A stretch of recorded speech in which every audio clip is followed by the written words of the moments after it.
sun were burning daylight.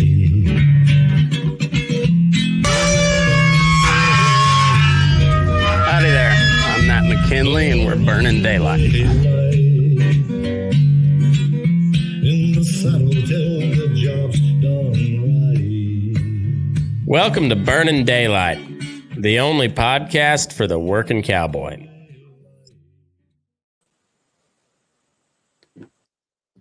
Well, howdy there, daylight burners. Bull session is in full effect today. We got Tuffy Gam, host of You Can't See Him from the Road. And I was telling him right before we came on air, I'm going to have to re-record my intro. It's not a big deal, but I'm no longer the only podcast for the working cowboy. I'm one of two podcasts for the working cowboy. The other one being You Can't See Him from the Road. So Tuffy, how the hell are you, man? I'm pretty good, Matt. How are you? You know, I really can't complain. I look like I've weathered a big storm, but really I just got kicked in the face by a fucking Holstein. And you know what? Shit happens. I like I said in my post, complacency will get you kicked in the face by a Holstein. So check that rope before you head down to that calf. Yeah, that's always a good practice to keep. You know, I ran my and so I'm running like a 40-foot nylon. It's pretty new rope. You know, I'm going to use all the excuses I can, every single excuse I can, because I'm not all that handy. So I gotta get a leg up wherever. But I'm running like a 40-foot rope. I get this one. Just it was a real easy deal. I just had to check. I had to write down the bangs tag number on a couple of heifers, and so I walked in. They're all waiting on the feed truck, you know, pushed up against the fence. So I walk in, backhand loop, no problem.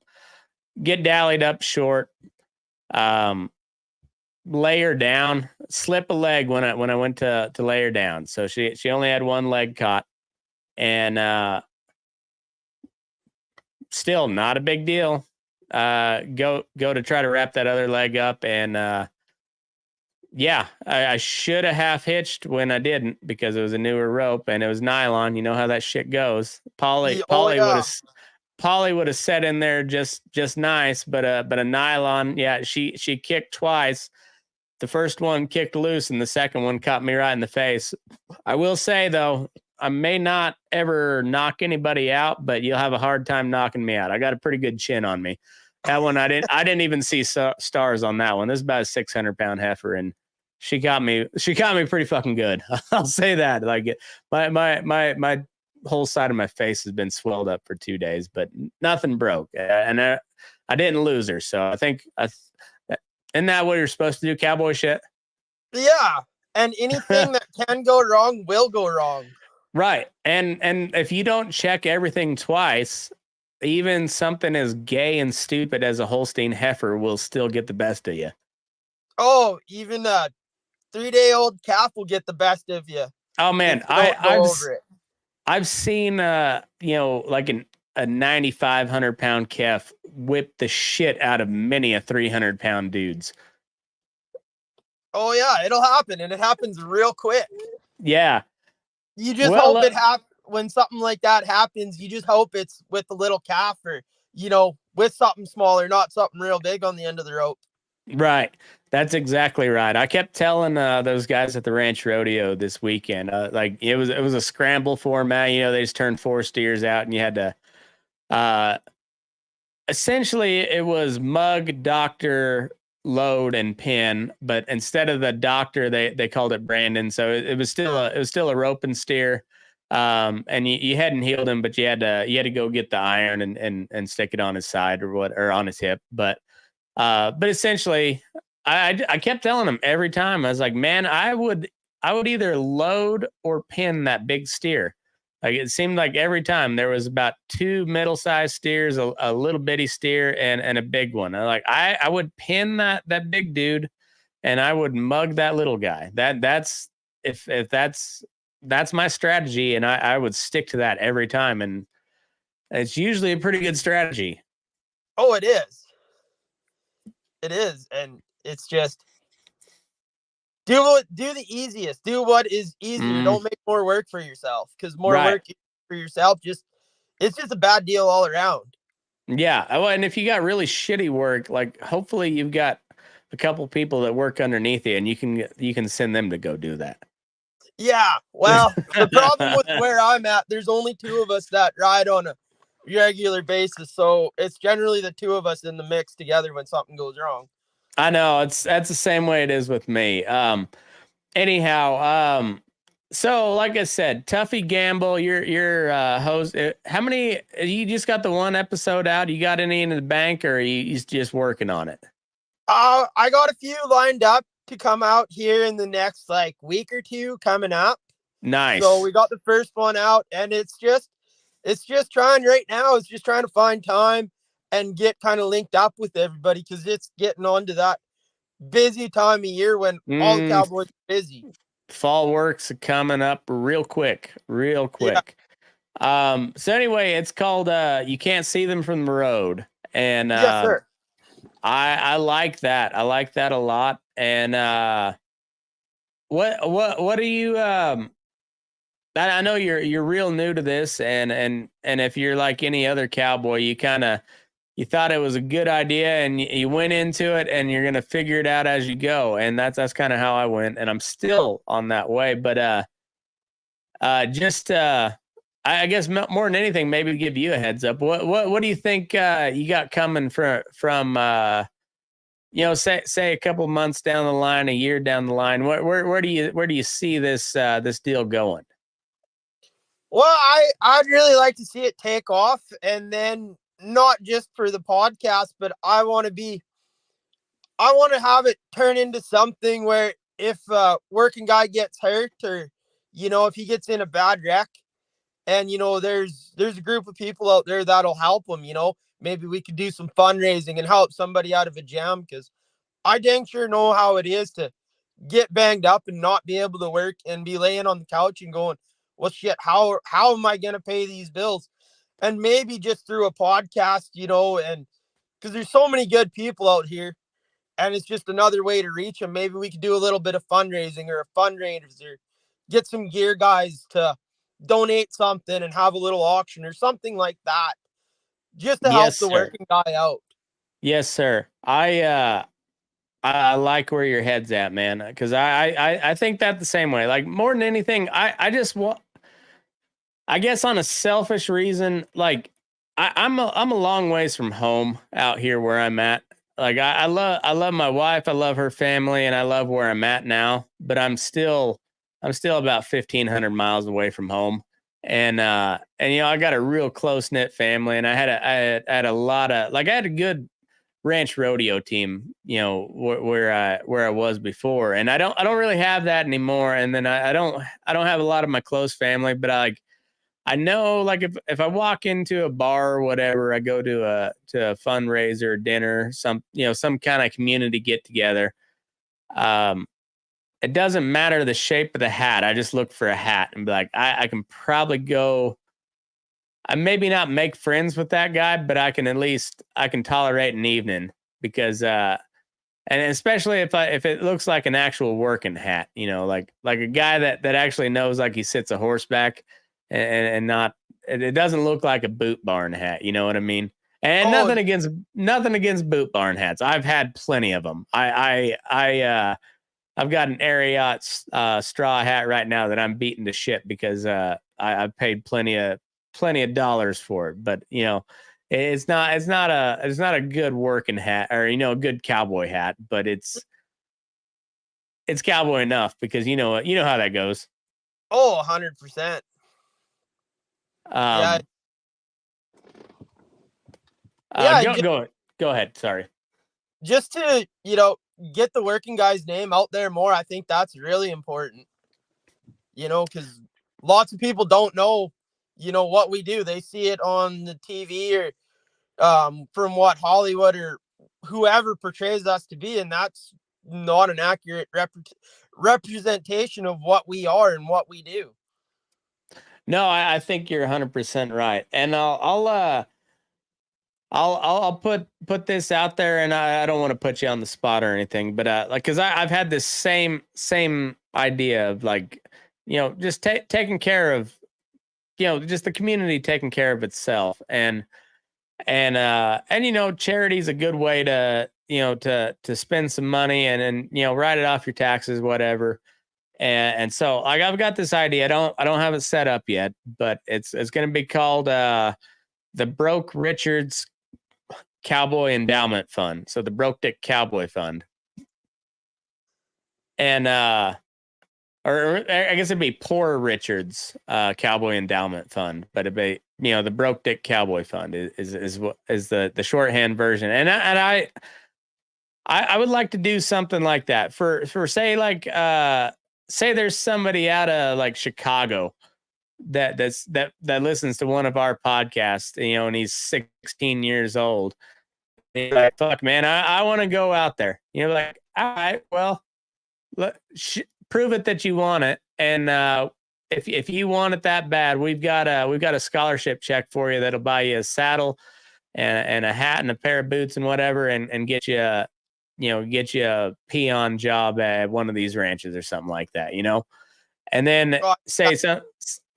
Yeah, and somebody breaks their hip, like not only let's say we could pick a place, what's the closest to where this fella broke his hip, let's put on a rope in there, and the Broke Dick Cowboy fans got $2,500 to put in the pot. That all goes to setting it up, and let's put on a rope and then raise some money for this fella, Oh, exactly. And I think there's enough of that's out there. You look at any athletes, or they all have funding when they get hurt, or they have something to support themselves, and we get hurt.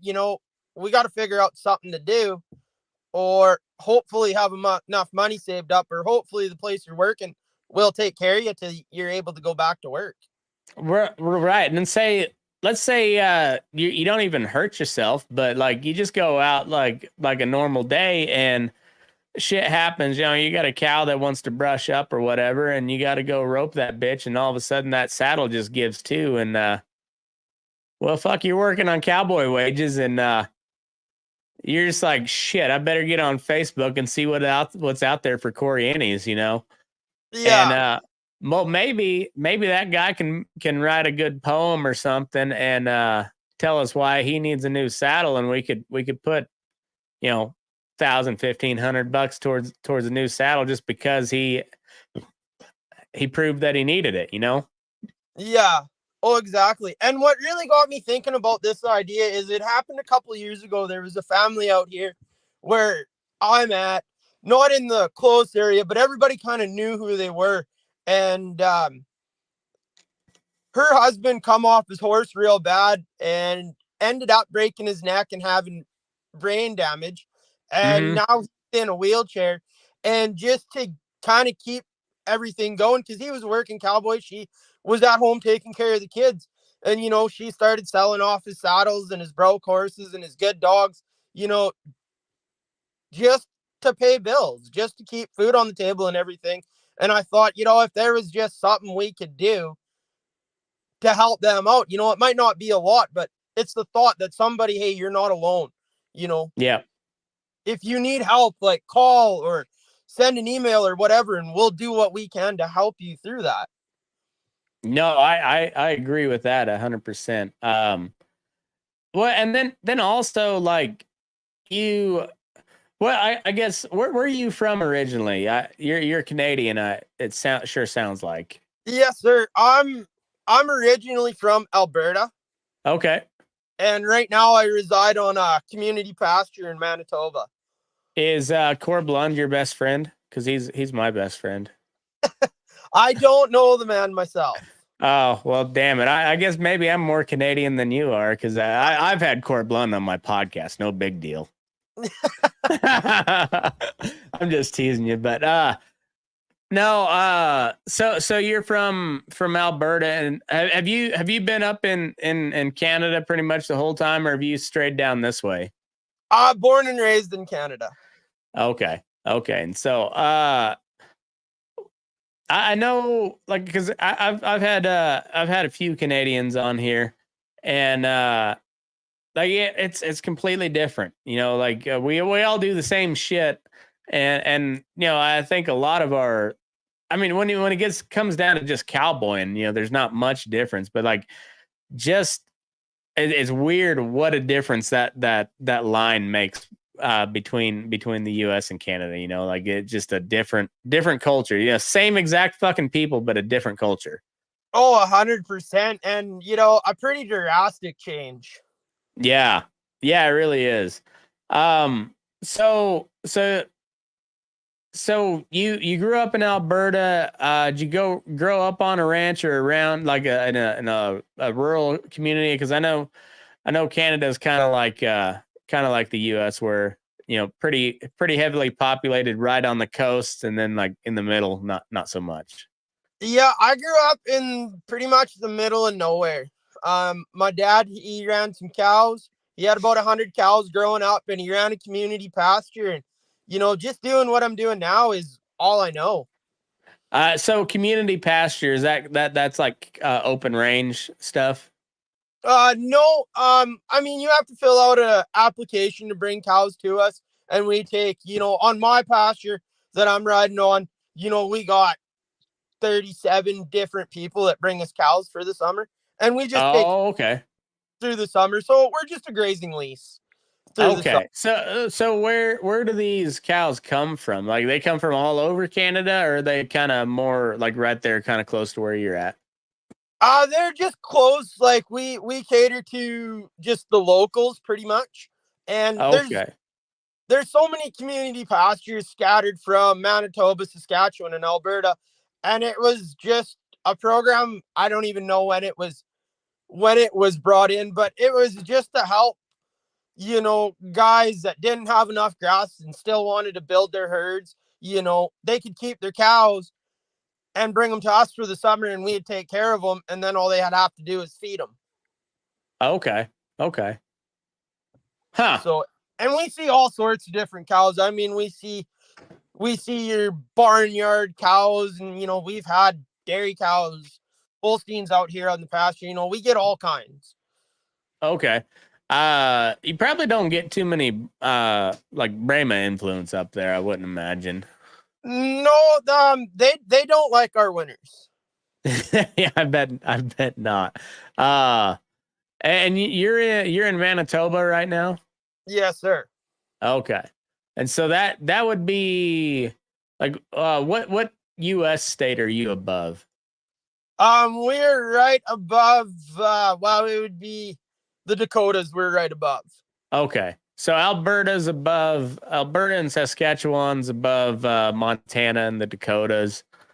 BC would be above like Idaho and Washington. Yes, And sir. then Manitoba would be like the middle of the Dakotas and east, probably to what, like Minnesota, somewhere around there. Yeah. Okay. Okay. So you got, is it mountainous around there, or is it mostly grass, just like kind of plains? Yeah, we're just in the prairie, so it's just plains. You know, we got lots of bush and swamp. Okay. So you're like Nebraska, but way colder. Yeah. Okay. Fair enough. Fair enough. Tall grass where you're at? Oh man, I haven't seen grass like we have this year. Like it's unbelievable. I've never seen grass like this before in my life.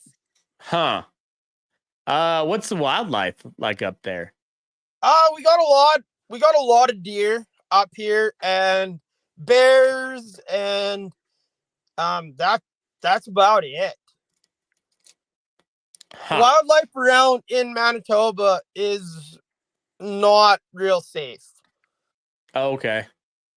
Um, you know, we got a lot of hunters around here, a lot of reserves.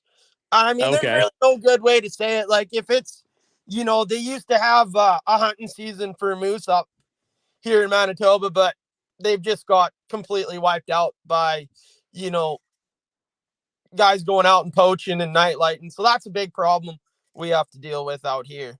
Mm, all right. That makes sense. Hmm. So, I would guess where you're at's like fairly seasonal as far as when you got cattle.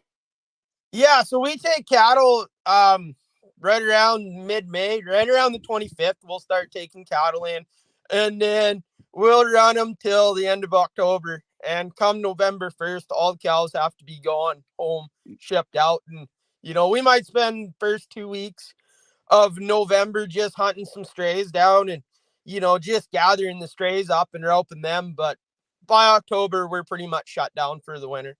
Okay.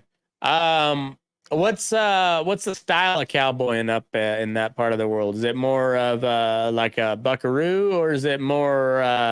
I wouldn't imagine you tie hard and fast, but is it more like a dally on rubber, or are you more of a wade and dally on slick?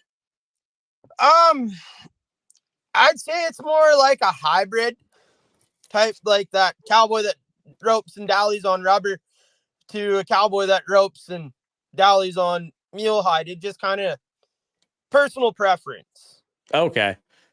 So, because it being pretty flat, and imagine not a whole lot of brush and stuff in there, that you can get away with a long rope if that's your your deal. Yeah, like I use a 50-foot rope, and like our whole one side of our pasture is just wide open bogs, Mm, uh, pretty swampy and stuff, so you can get away with it. And then on the other side, it's just bush and big sloughs that you got to ride around in. But I mean, I rope on mule hide. That's what my dad roped on, so it's kind of all I know. So I've mhm. been able to make it work for myself, but there's been dang sure a few times when you got something roped and you're trying to stop them from a bush pile, and you're like, damn, you know, I kind of wish I had something a little bit more stickier right now. Yeah, yeah. That's and I haven't cowboyed too much in that brush country down in Texas. Just a little, very little bit. But I can, and I didn't have to rope anything at the time, but I could see, like, yeah, I see why these fellas tie hard, because you got one swing and catch them before they hit that mesquite, and then you're going crashing through that brush, and hey, it's good to be tied hard then, because then you got two hands to try to guide you through that fucking brush and shit. So I mean, it's all about the territory. Oh, exactly. Like the your geological, like what your country is, kind of makes you what you are and how you Mm, cowboy. yeah, but I would guess even up in Canada, like those types, so like you may be a completely different style than they are, but like if something breaks off, you can just kind of look over them and give them a nod, and you're like, all right, let's go do this shit, Oh and yeah, you're just and yeah, and then you're just like, but like you'll overlook a couple other guys, be like, yeah, let's go, let's blow do this, let's go do this shit, like yeah. we got completely different styles, but we're gonna get this shit done. Oh yeah. Like the guy I ride with, he's just more your traditional, cowboy. Ropes on rubber, uses a small horn, or not a small horn, a short rope and everything. And it doesn't matter what's putting in front of us so far. We've got it done. Sometimes Yeah, it might not look pretty, but the job's done at the end of the day. And no horses were hurt and no cowboys were hurt, so that's a win. hell yeah, dude. I like that a lot. Yeah, it's I just I love being a horseback, and like there's always that something, like, is that gal gonna turn back? Is she gonna do what she wants us to? And there's like that.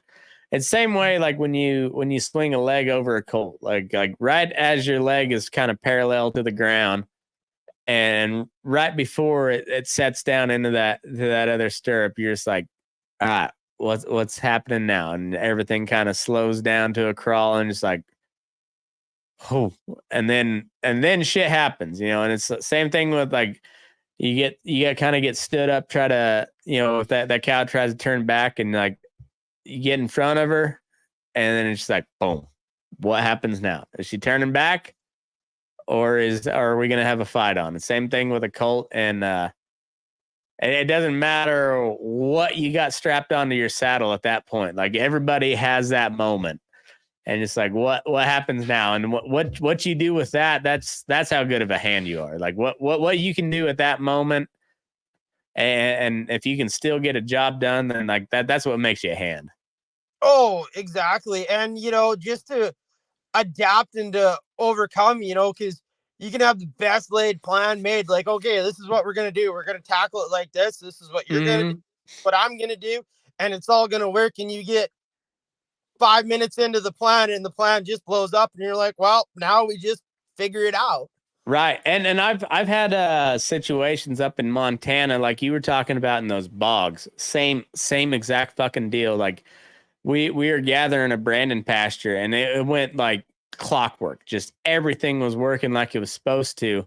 And the lead guy that was like, riding point, getting him into those corrals, like right as he was getting ready to turn that head cow into the gate, hit a bog, horse went down, he went tumbling, and the whole fucking herd just, he couldn't check that one lead cow, and then the whole herd turned right where that cow should have turned right into the gate, but instead that horse goes down, and the whole and we spend another 2 hours gathering them back and getting them back into the pen, and so instead of being done at the heat of the day, like we were halfway through at the heat of the day.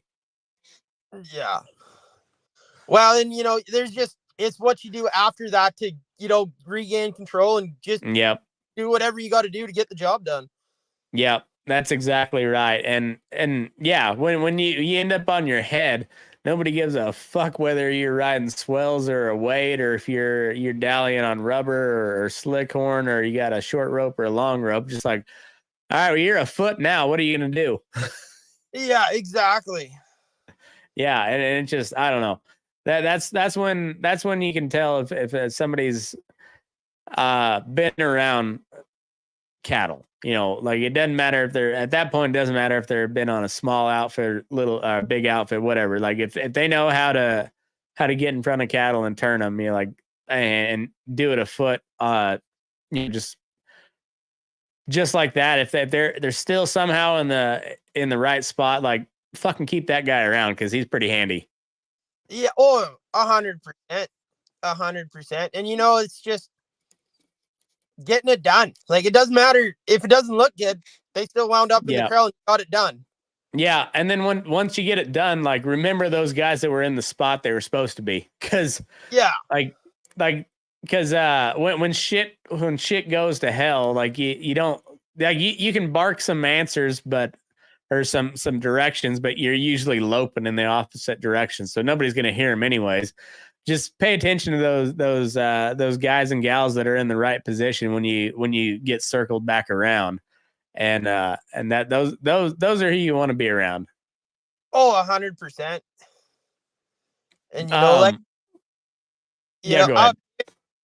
Out here we run on such a big pasture. Like we spend probably 90% of our time riding by ourselves. So you got to be able to think on your own and come across the situation. Okay, how am I going to do this and not get killed? Yeah. Well, and then also like when shit goes haywire, say you got something roped and they struggle a little bit more than you thought they would. You still got to know how to handle that because you're on your own, and you don't want to lose your rope. Yeah, like our rule out here, like if you got a calf or a yearling to rope, like you can rope that by yourself, but a cow or anything bigger than a cow, like you don't even try that by yourself. Yeah, that's a pretty good rule of thumb, really. Like there's plenty of guys that can handle a cow by themselves. Everybody, I mean, any guy worth their salt can do it, but you can ask anybody that's a really good hand and be like, you want to do that on your own? They're like, yeah. It'd be nice if somebody was picking up heels, Oh, exactly. Like just a couple weeks ago, and it even happened yesterday. Like a couple weeks ago, my girlfriend from Washington was up riding with us, and she just thought we were fucking nuts. Like she didn't know what was going on because we rode up on a foot rot bull, and I stepped off my horse and handed my horse to the guy that was riding with me and took my rope off my saddle. And she looks at me and she goes, "What do you do? What are you going to do?" And I said, "Well, I'm going to rope that bull." And she kind of looked at me and said, "On foot?" And I said, "Wow, he's just next to a bush pile. So I'll rope a back foot and tie my rope off to a tree." There you go. We got him treated.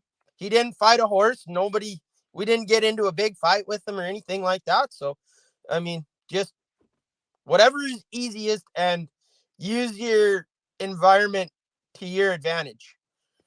Yeah, I agree. I've had plenty of like abscesses on the shoulder, which trying to put them through a chute is almost impossible. Well, I mean, there's no problem to get them in the chute, but try to lance that thing when it's on their shoulder and they're like pushing up against that head gate.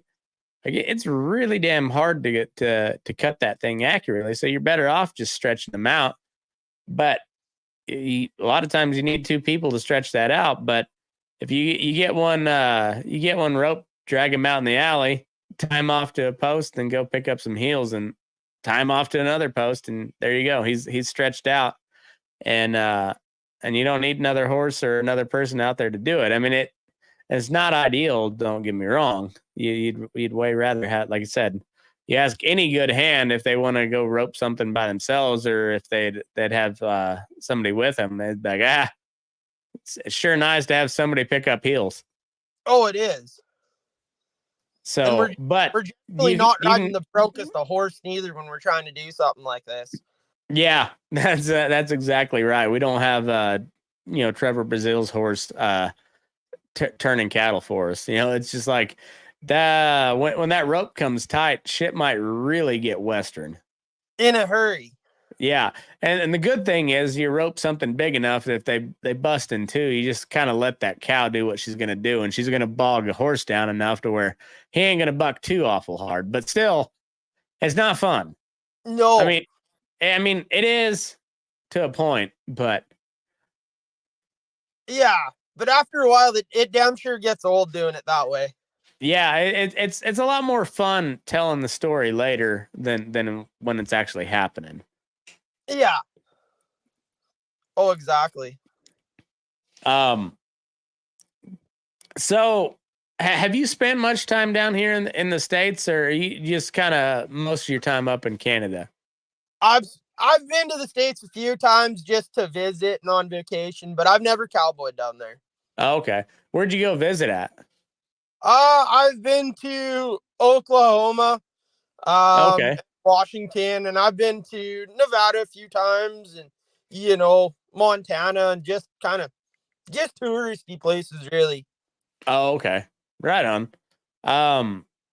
What's the state of the Canadian like beef market industry up there? Is it pretty tough right now?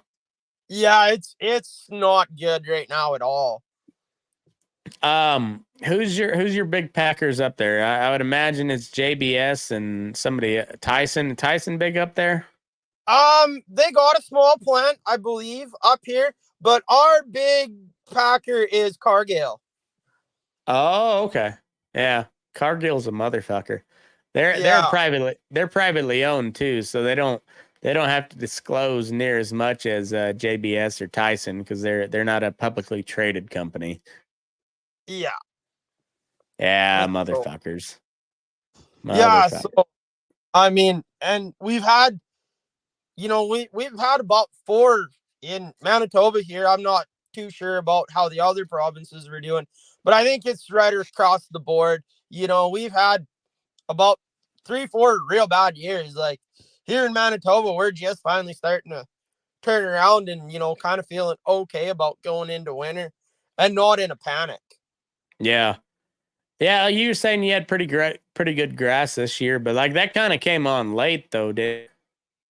Oh, it come on real late. It come on strong when it did, but like where I'm at, we were underwater for pretty much the whole summer until about 3 weeks ago, and there's still a lot of water around here. Like I've never seen water like this before.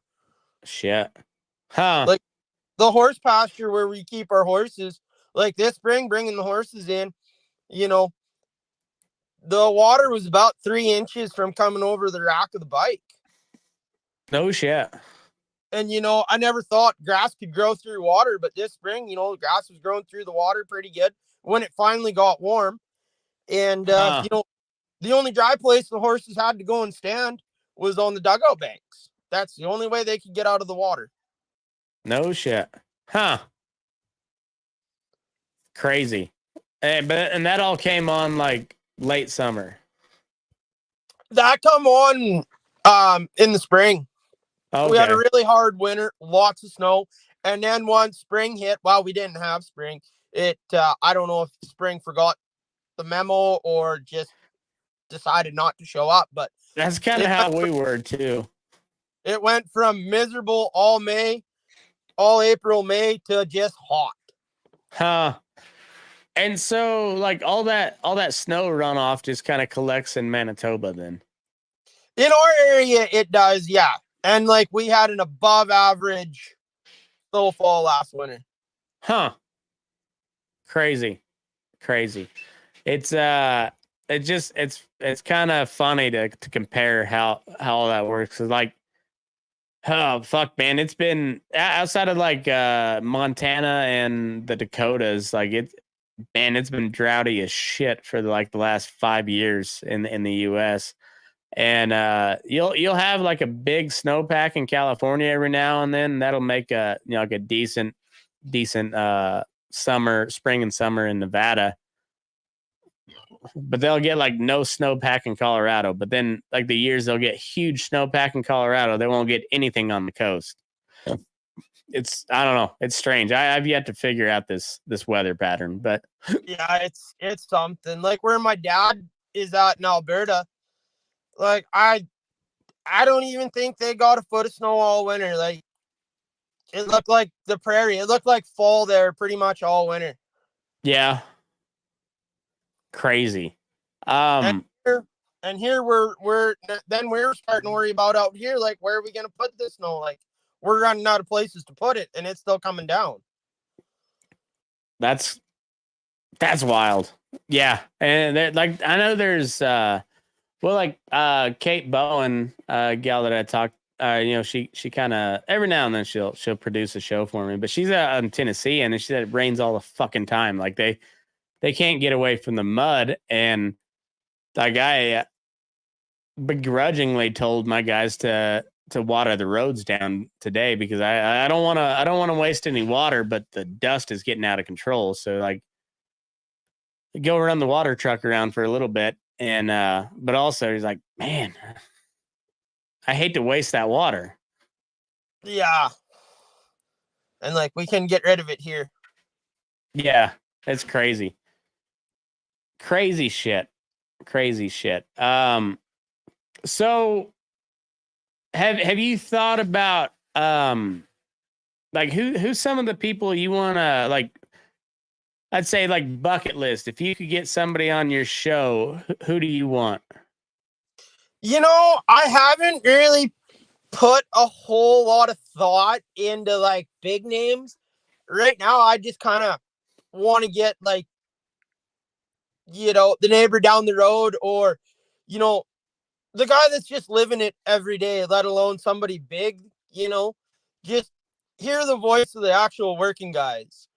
I hear you there too. Like I've said since the day I started this thing is like the best stories I've ever heard are, around a campfire, around a Brandon pot, or, gathered around a trailer at a rodeo or something, just like, and usually they're from an old guy that can't do shit anymore, but he's talking about what they used to do back in his day. And I'm very, very fortunate that I get to talk to Boots O'Neill every Sunday. And just like you listen to a guy like that and just like, man, I could listen to that guy for years on end, literal years on end, and never get tired.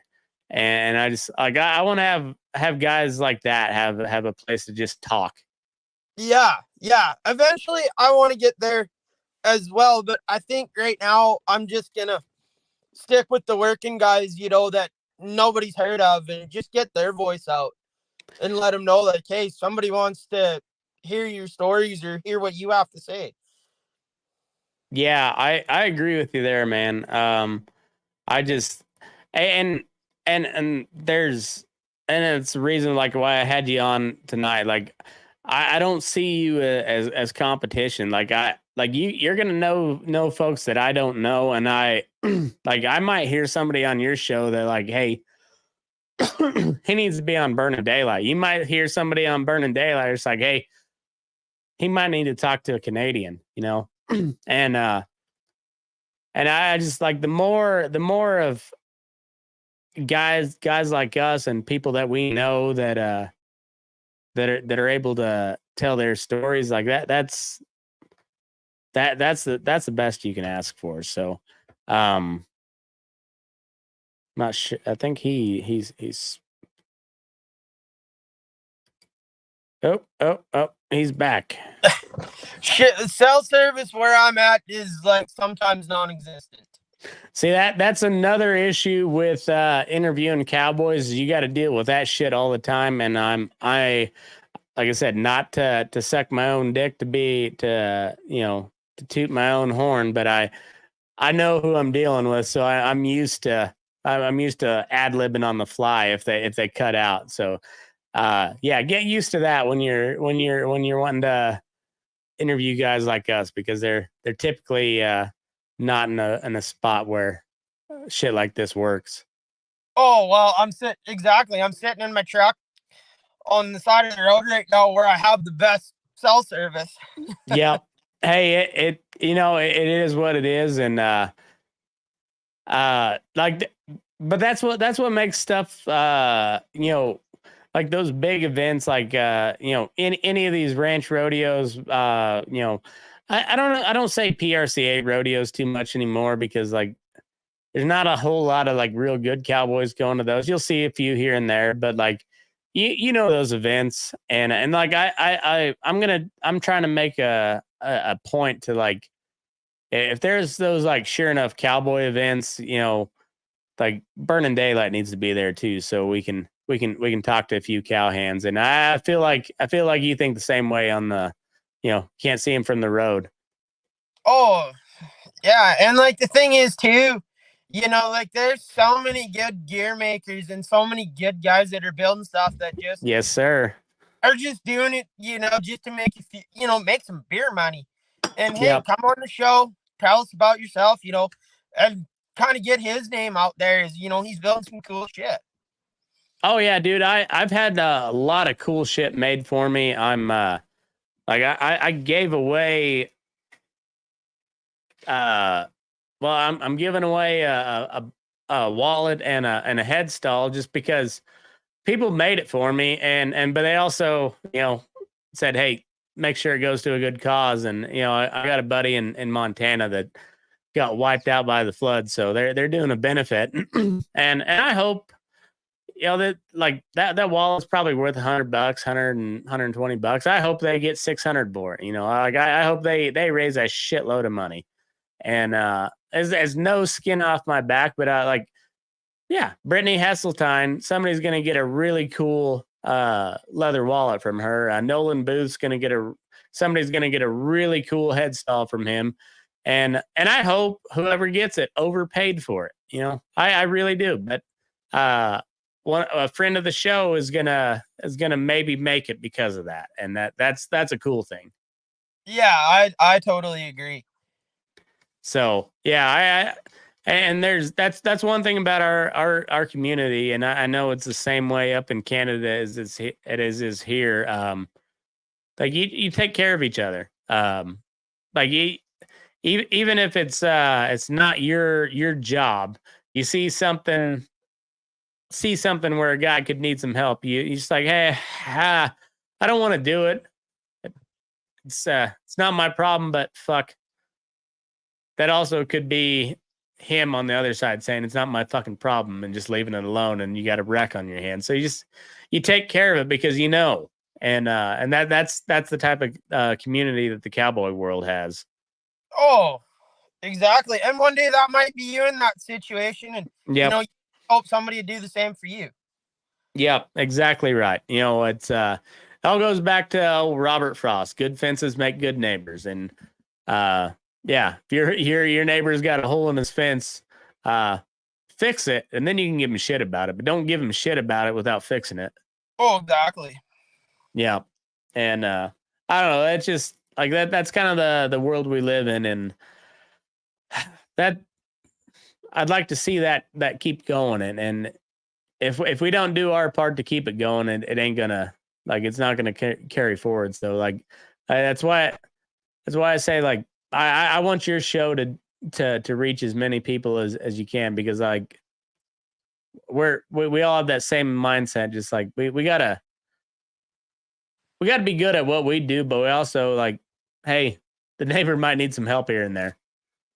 Oh, exactly. And, just to get that knowledge out, like you might hear something, I've heard a few things on your podcast where you've been talking to guys and you sitting there and you're like, next time I do something like that, I'm going to try that. Yeah. It's crazy because you're like, I don't know. It may not work. Sometimes it just don't work, but like it might. You hear that and you're like, Yeah, exactly. I don't know. It might work. Well, but give it a shot. And if it works, awesome. And it might not work. It might not work that day, but however far down the road you might be out of options and not know what to do, and it'll pop in your head. And you know what? Fuck it, I'm gonna give it a go. Yeah. And then, you know what? If it doesn't work, you could go and message the original person and be like, hey, that didn't work up here. It was a good idea, but it didn't work up here, And I bet you they would be really glad to know that, because they're, like if you're promoting something and all of a sudden you find out it don't work, you're like, better go work on that. Make sure that works. Otherwise, what I'm selling ain't worth a fuck, Oh, exactly. So I don't know. It's I think we got a good opportunity to the coolest thing about the cowboy world is just figuring out how other people do shit and how it stacks up compared to how you do stuff. And like sometimes that's better, sometimes it ain't. And but you don't know until you talk to somebody. And like you said, you hear something, you're like, huh, I'll give that a shot. Why not? Yeah, or you can take that idea and put your own twist on it and make it work for yourself. Yeah, you can say like, all right, that'll work up until here, and then that's not going to work. So what do we do after that? And then you, like you said, you put your own, like you said, you put your own twist on it. And I don't know, like there's nothing wrong with swapping ideas, and also like eventually we might get out to the regular public. Like the shit that we do is pretty damn cool, honestly. It's pretty damn cool. Oh, it is. And there's, in this day and age, there's not a whole lot of people that actually know what we do. I know. And that's the crazy thing is everybody that does cowboy for a living, like they're like, oh yeah, it's pretty fucking cool when you can rope. I always put it like you're riding an animal that's somewhere between 800 and 1,500 pounds. That at the heart of what they are, they don't want you on their back. No. But you're gonna ride them to go move around a bunch of other, say, 800 to 1,500 pound animals that don't want to go where you want them to go. But you've got to take an animal that doesn't want you on their back and make those animals that don't want to go where you want them to go where you want them to go. Oh, exactly. And throw a runaway dog in there too, Yeah. Can't do that without a runaway dog. Right. I mean, because like, why make it any easier than you have to? Like, right. And and so when somebody asks you what you do for a day, well, like that's what we do. And then they'd be like, why? And you're like, I don't know, I kind of like it. Like, what other reason do you have? Just like, it's not a good reason, but fuck, I kind of like it. It's kind of fun. Yeah, it's all I got. Yeah, it's I don't know why I do it, but I kind of like it. Oh, exactly. And there's a lot of days too, and when you really think life choices through, you're like, huh, you know, I may have fucked up. Yeah. But then you're also like, that's not going to make me any warmer by admitting that I fucked up. So we better go just get this job done because that's going to get me to the heater faster. Yeah. And you have them moments, you know, generally in the winter when one of your asshole friends from the States where it's warm calls you and goes, what are you doing? And you're like, oh, you know, I got some cows that I'm trying to get out of the bush pile and get to better ground before a storm hits. And he goes, yeah, it's kind of cold here too. I put on a sweater this morning when I walked out of the house. And he's like, fuck, man. And you're like, man, I could barely even step on a horse because I had so many layers on. Yeah, it's -45 with a fucking wind chill. I'm out here, like, great life choices I made. Oh, and you're just like, I could have been born in Ethiopia, but instead, no. God save the Queen. I'm in fucking Canada. Yeah.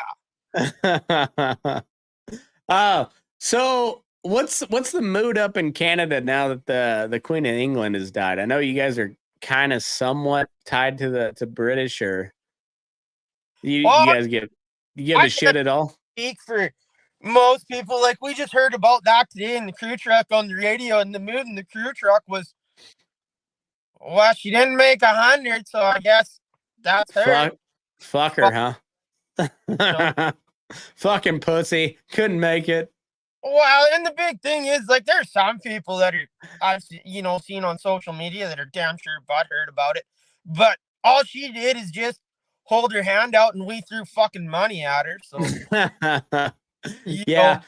I've not been real easy on old Queen Elizabeth. Well, the way I view it is we're fucking Americans down here. Like we already fought to get rid of that son of a bitch, and then we got this old lady that's been around forever that some people like for whatever, but like, does she speak for us? No. Yeah. So I don't give a fuck when she dies. Yeah, that's what was our mood today. Give a fuck. Like, now who's our next question is, now who's gonna be holding their fucking hand out for more money? No shit. How do you get rid of Trudeau now? That's a Western Canada's question. Oh, that's fucking Mr. fucking Fancy Socks there. Fancy Socks. Oh, that might be the best nickname I've ever heard. You know, oh, he's the worst thing. That's, him and his old man were the worst thing that ever fucking happened to Canada. And, we're stuck with the fucker till like 2025 or something like that, or till whenever he calls an election. Fucking stupid. Fucking stupid. You know what's really amazing to me is if you look at all these people that everybody fights about. So like, you got Trudeau up in Canada, you got Biden and Trump here in the US, and they're all a bunch of fucking clowns, and we all just like, we're gonna fight over them, and they're all fucking clowns. Oh, they are. Yeah, pisses me off. Anyways, fuck all that. Fuck politics. Let's talk cowboy shit. Well, let's see. We've been going. I usually go about an hour. So anything you want to get off your chest before we head into the Patreon section? I don't think so. Just getting our voices out there as cowboys and what we do. All right. Well, where do they go find you at? You can find us on Facebook and on Spotify, and we're gonna branch out, as soon as we can. But right now, that's the main two places: is Facebook and Spotify. Perfect. It's Facebook and Spotify. You can't see them from the road. I'm like I said, I'm a fan because it's cowboy shit, and that's what I was looking for when I started this podcast. So I appreciate the hell out of it, and I'm legit gonna go change my intro because I'm no longer the only podcast for the working cowboy. So congratulations. Thank you for doing something and just the best advice I can give you is just keep after it. Just fucking keep recording, and eventually, you'll find something. Oh, I sure appreciate it, Matt. No, I appreciate you, man. Thanks for coming on. And if you listen to the show on my feed, patreon.com/burning-daylight or Spotify on the paid section, that's the best way to support the show. Other than that, go check out You Can't See Them From the Road. It's on Spotify. Find them on Facebook. And Tuffy, sign us out if you don't mind. What's that, Matt? Sign us off however you want to. Oh, well, thank you for having me on, and we'll see you on down the road. Perfect. Move your ass. We are burning daylight, and I'll have the video up now. Hold on.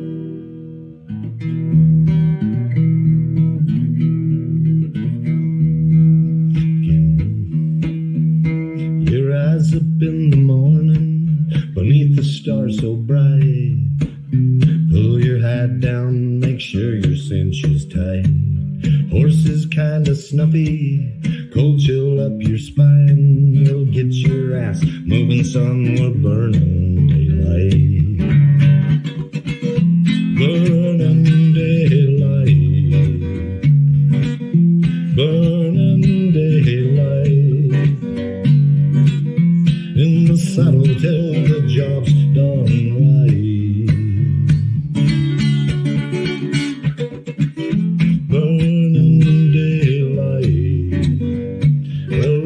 Just together, and you won't catch 'em all. But when you ride through the gate, make sure you sit up tall. I can see the horizon, it's looking pretty bright. Well, get your ass moving, son, we're burning daylight. Burning daylight. Burning daylight. In the saddle till the job's done right. Burning daylight. Burning daylight.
it's good for a while, and then it disappears. I don't know where it goes.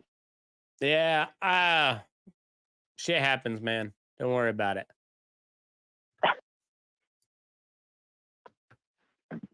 So yeah, well, I sure appreciate you having me on and everything. I really enjoyed that. Well, good, man. I usually do, you know, anywhere from 20 to however long it fucking takes.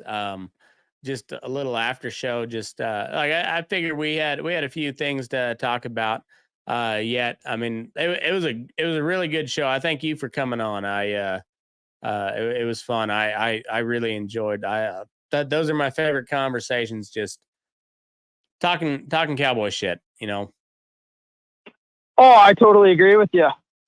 So anyway, I saved the Patreon stuff for stuff that maybe people don't want to say in public or whatever. It's a little bonus for people that support the show. But what kind of horses did you grow up riding?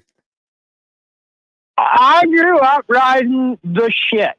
Oh yeah, just the no good counterfeit tricks that nobody else wanted to ride. Perfect. It sounds like it sounds like a Canadian cowboy story.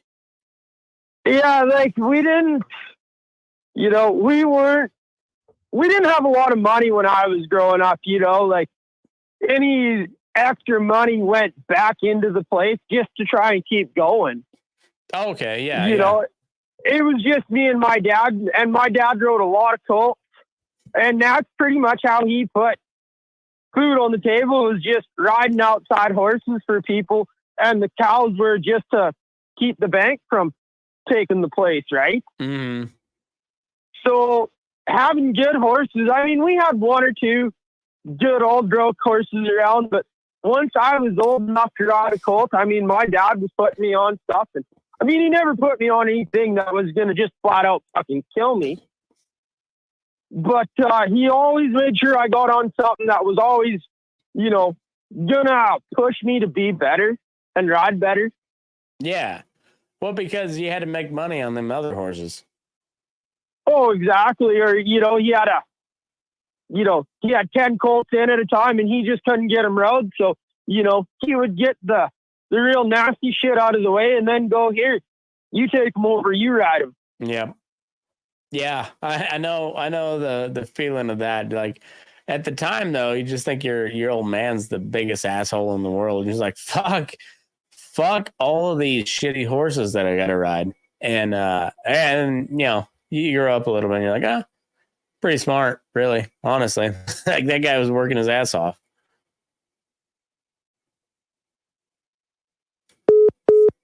Nope. Drop service.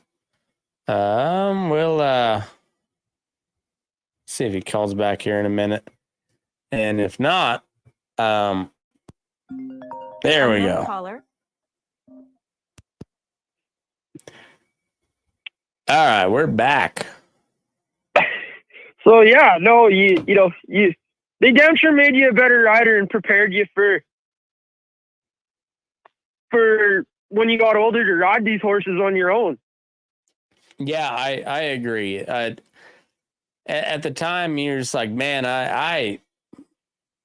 this is fucking stupid. You're just like, I hate this guy. But then when you grow up a little bit and you figure out what was going on, and you're just like, yeah, I mean, like we rode some shitty horses, but man, he rode worse. Oh, exactly, 100%. And you could talk about all the bad horses that I've rode, but my old man stepped on like way worse than I've stepped on. Yeah. That's one thing that I've come to appreciate talking with Boots is just like you can talk about whatever nasty horse you have, and he's like, we had front foot a 5-year-old and put a blindfold on him, saddle him, and then there you go, take the blindfold off, and when you got him rode 6 or 8 times, he'd go out to the outside cowboys. Oh, exactly. Yeah. And in today's day and age, like that style of horse isn't around anymore.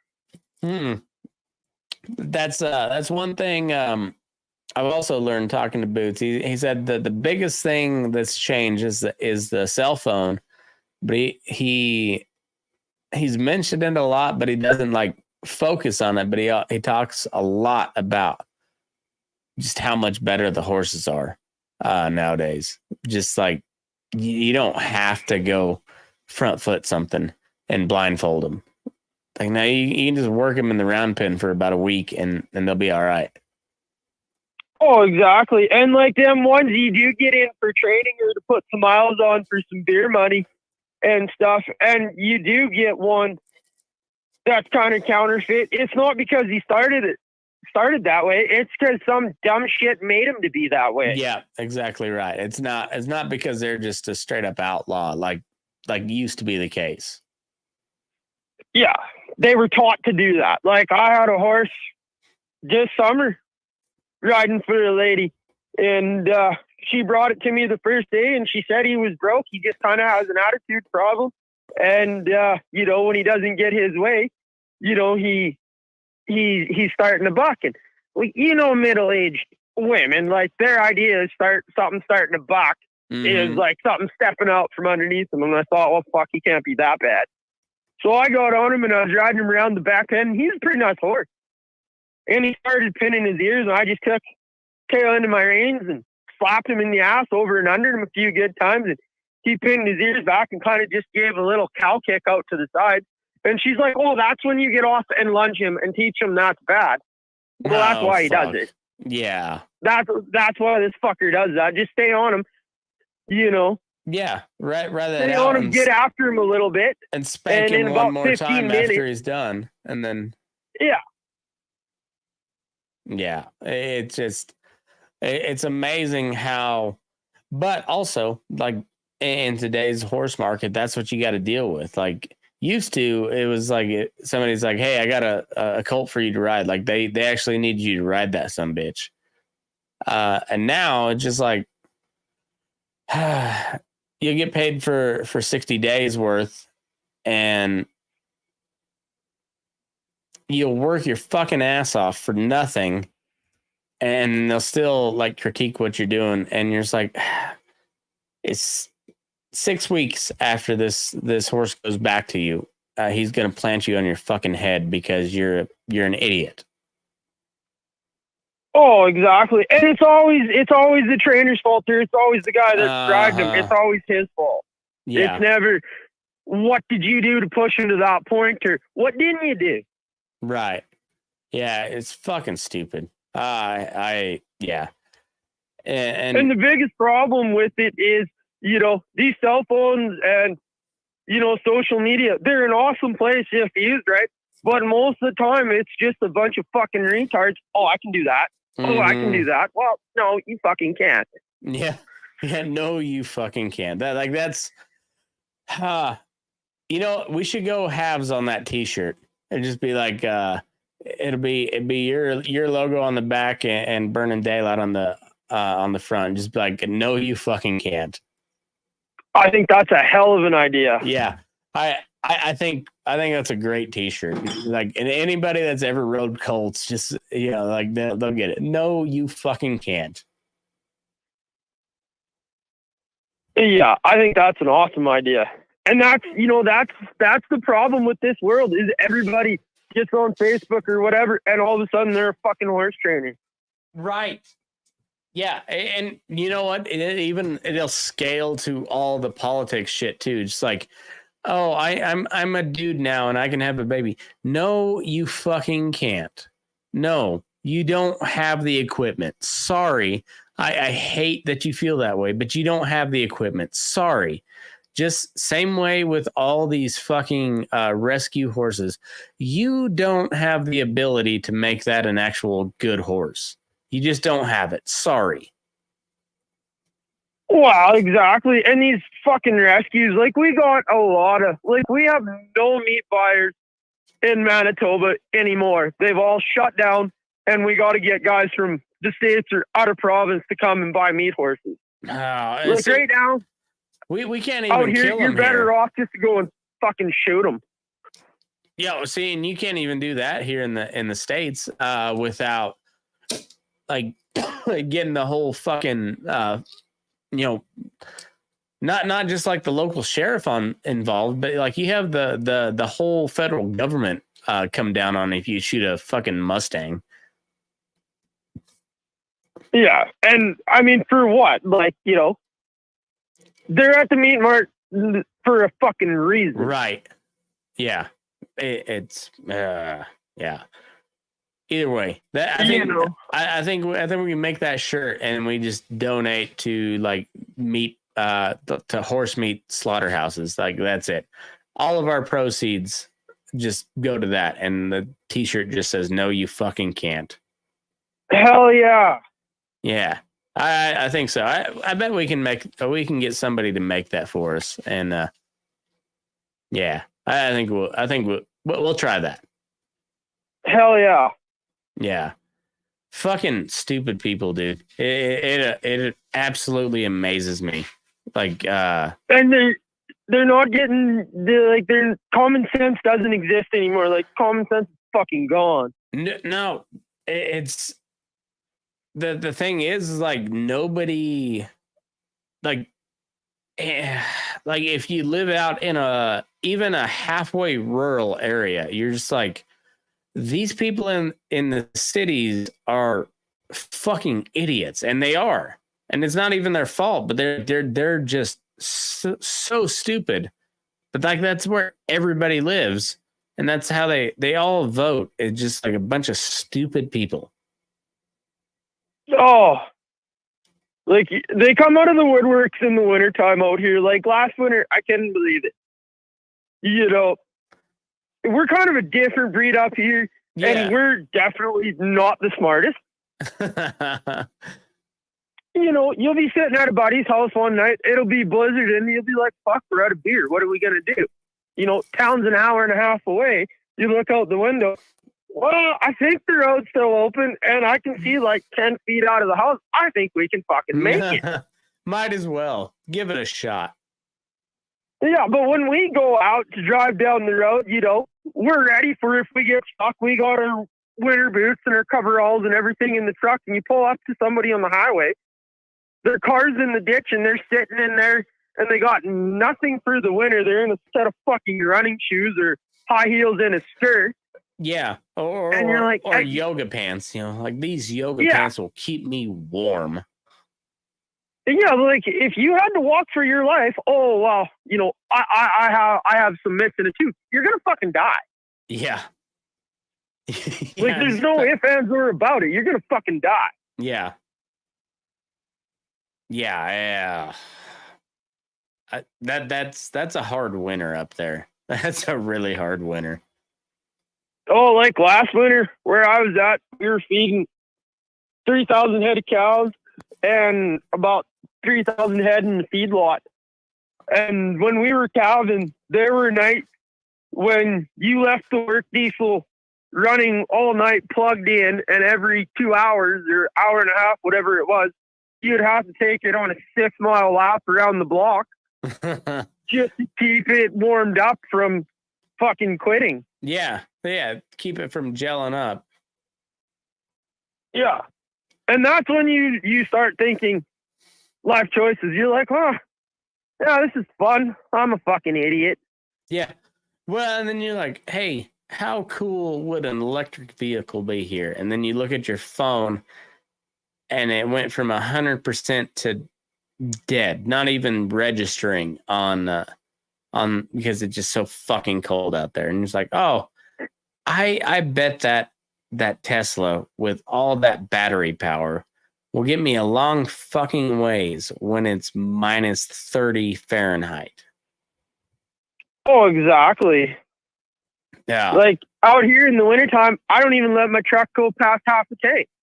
Yeah. People think I'm fucking nuts, and they're like, well, why do you always keep a full truck? I'm like, well, if I hit the ditch or the road gets snowed in and I can't get through and I got to sit on the road till a plow comes, at least I got 10 hours of idling fuel. Yep. Yeah. Yeah. It's a whole different ball game out when you have to deal with nature. You know, like that. It is. That's the thing with all those cities. Like they deal with nature every now and then, but they don't have to grow shit because shit comes into the city. That people elsewhere grow. Once that shit starts happening like that, those cities are in a bad place. Oh, exactly. And that's like another reason, getting onto that topic of why I wanted to start this podcast, because, everybody sees a cowboy and they're like, oh, he's a cowboy, They don't understand the hardship and just, oh, well, you could better yourself, or, they don't understand what we do, and they don't understand the physical and mental drain it has on a guy. Oh, fuck, dude. At times. It's insane. And like it's amazing how like you see a lot of these fitness guys all of a sudden put on a cowboy hat and they're like, yeah, you got to do this every day. And you're like, have you shipped 8 loads of cattle and then gone and then, hauled ass to try to get around through your cattle in time, so that they weren't just laying around, and so like actually get a good look at them, and then went home and still had time to do a 3-hour workout? Yeah, fuck all the way off with that bullshit. Oh, exactly. Yeah, like I get the like, being physically fit and whatnot, but like, as soon as somebody comes up with like a workout routine that works for cowboys, like I'm in. I'll buy all of it, but I haven't found one yet. Yeah, no, I think that's just us. I think we already have it. It just hasn't. Nobody can make money on it because it's just called work. Right. Yeah, that's the thing. It's like, I don't know. Can you still do something while there's sun up? And if not, you're not working hard enough. Well, that's just it. And how many times do we work past dark? That fence has got to get fixed. Like your cows are going to hit the highway, or, you're going to have a bunch of herds mixed together and it's dark time. Yep. And you still got a bunch of fence to get fixed. Well, you can't come do it in the morning. You got to stay out there till it's done. Yeah, fucking get it done. And that's the biggest thing. I think that's missing in society is where it's like, this is what it is. Fucking fix it. Like, and that's your only option is just fucking fix it. Yeah, it's not deal with it tomorrow. Like, no, that has to be addressed now. Yeah, that's the thing. Is just like, and like, there's no option of not fixing it. You just fix it. Go fix it. Oh, exactly. And like the other big thing too is like, I've had even some of my friends from town, oh, well, you get to ride horses and work with your dogs every day and work with cows. How stressful is it? You're not in an office where it's a mind game where it plays with your mind. Fuck off. You try and keep that calf. You keep him alive for 4 days and finally see him turn around to go out and check on him 3 hours later to find him dead and tell me that don't fuck with you. Or in the meantime, like you go out and try to find him, but all of a sudden he took off and you can't find the motherfucker. And the one time your boss calls during the month is while you're trying to find that stupid son of a bitch. And you're like out of breath and whatever. And you're just like, fuck, just let me fucking work. Yeah. Yeah. It's a lot different than what the Hollywood portrayal is. Oh, and like Hollywood doesn't do us any favors, like fucking Yellowstone and all that. People see you in town now with the cowboy hat on, with your hat on, and getting fuel in your work truck, and you got trailer hooked on, you got your horse in there, and you got your shaft and boots on and everything, and they're like, oh, you've seen Yellowstone, and you're like, fuck off. Yeah, I don't live up far enough up north for that, but I could see how they get real old real quick. Yeah, it gets, and of course, like, it's not too bad out here in the wintertime, but the town I'm close to, it's a big tourist town. There's always lots of fucking yahoos running through it, and you see all kinds. Oh yeah, for sure. But hey, somebody's got to raise cattle, so you got to put up with some bullshit. Exactly. Exactly. And I'm pretty sure the people that are in town at the gas station, they're just as, they don't want us in town as much as we want to be in town. Right. Because I mean, for all the stereotypes that Hollywood has, they kind of nailed it. When cowboys go to town in a big group, shit usually gets fucked up. Yeah. They're not wrong on that part. No. Or you get like that guy like myself that takes crew truck in to get fuel. Like, I get myself into trouble in town like quite a bit, and I just like piss everybody off. Yeah. Because I don't have a filter and I don't engage my brain before I engage mouth. So I'll say whatever I think, and I'm like, oh, maybe I shouldn't have said that. Yeah, you'll have that on the big jobs. You'll have that. Yeah, like I was in town, this spring, I think it was. Yeah, this spring. Early summer. And I went into town for a case of beer, get fuel, get some salt and mineral, a row of Copenhagen, and I was at the gas station, and I actually made a TikTok about it. I was fairly drunk. But I was this guy was standing in front of me, and I mean, he had more piercings and more hardware on his face than the front end of my fucking truck. So I looked at him, I'm like, do you have to like just chug water? Or can you swish it around in your mouth? Because if you swish it around, like, is it a fountain? And he did not think that was funny. No? No, not one bit. Oh, and once I said that, I kind of squared him up and looked at him. I'm like, oh, he's a lot bigger than I thought he was. Maybe I shouldn't have said that. But you can't help it. You just got to say it. No. Oh, you do. Yeah. But that's where cowhands get into trouble, and I don't know if that'll ever change. Yeah, that is never going to change, and it just gets worse when we get into groups. Yeah, that's true. 3 cowboys together without a supervisory person is bad news. Like, for everybody out there, just keep that in mind. Cowboys in groups of 3 or more are bad news. Oh, nothing good's going to come out of it. And my girlfriend, she's just finally starting to realize that, like, when 3 of us get together to go out, she's like, fuck you guys, I'm coming with you because you need adult supervision. You're like, fuck, it's going to be a quiet night. Yeah, that's how it always starts. Always. Yeah, we're just going to go look at some horses, or we're going to go meet somebody about a horse 3 a.m. later. The cops are in front of the bar. You want to come pick us up? Yep. Yeah, that's how it always happens. But what are you going to do? What are you going to do? Cowboy shit, man.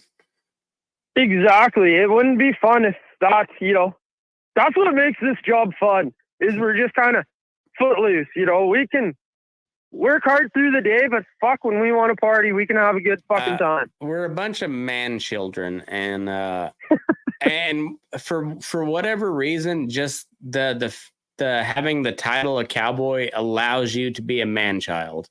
It's the only, outside of soldier, I think soldier and cowboy gives you free license to be a man child, and I don't think anything else does. Oh, I agree with you 100%. Yeah. So anyway, Tuffy, it's been fucking a good time, man. I appreciate the shit out of you. Like we said before, anybody who's still listening on Patreon, go check them out. You can't see them from the road. If you can, by the way, get your ass to Elko last week of January. if that's at all possible. I think I can make something work. All right, perfect. Well, I think what we're gonna do, I haven't confirmed it yet, but I want to do a 3-hour show. We'll do an hour of comedy and then do like a invite only jam session, and it's gonna be fun. So. Hell yeah. And well, it'll give me an excuse to get out of the cold. Fuck yeah. I mean, Elko's pretty goddamn cold, but it ain't Manitoba cold. So. Exactly. Yes, sir. Well, Tuffy, hey, take care up there and stay in touch and everybody go check out his podcast. Let's get him working on making some money right off at the get-go. Well, I sure appreciate it, Matt. And thank you for having me on. Hey, dude, I appreciate you coming on. So, anyways, once again, go check him out. Can't see him from the road. And move your ass. We're burning daylight. Tuffy, hang on past the end of this video, and we'll chat for just a few seconds. Sounds good.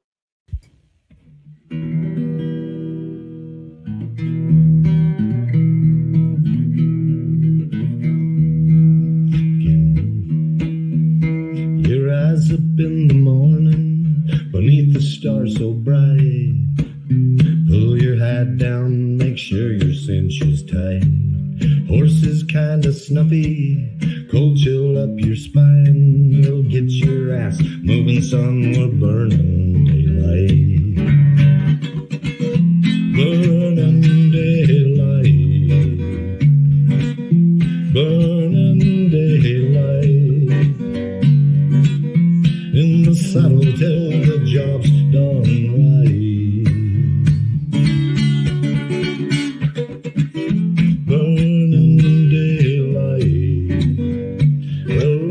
Just together, and you won't catch 'em all.